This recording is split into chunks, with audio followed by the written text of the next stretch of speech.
If you are co-parenting with a narcissist or a high conflict co-parent, it is, unfortunately, I am sorry to say, a marathon and not a sprint. In a lot of cases, it's going to be difficult, if not impossible, for the court, the guardian ad litem, the custody evaluator, and other professionals involved in your case to see what's really happening. And you have to consider it from their perspective too, right? It's a he said, she said. You both come into court alleging terrible things about each other, and without inside knowledge, without being able to delve into the details, it can be really difficult to tell who the actual problem is, especially when you take into account the psychology of abuse and the way a battered woman might present versus the way an abuser, who can be cool and collected under the circumstances, might present. So take your time, stay calm, work with a therapist if at all possible so that you are in the strongest personal position possible. But understand that it may very well take time.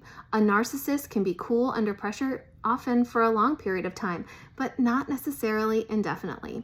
So you're going to want to document everything that happens. Ideally, communicate in writing via a co-parenting app, text, or email.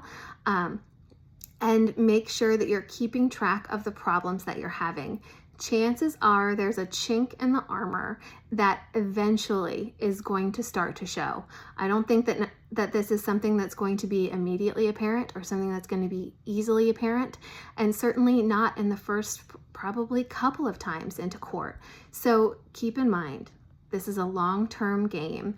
I understand that your children are suffering. It's going to be very, very important to document exactly what's going on and the very, very specific ways that the children are suffering, and understand that it's going to be a question of what you can prove over the long term and not necessarily just what you can prove today.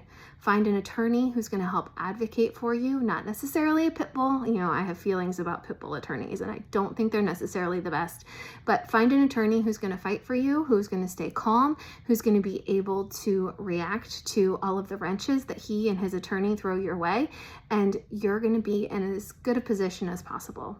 Good luck. You can do this.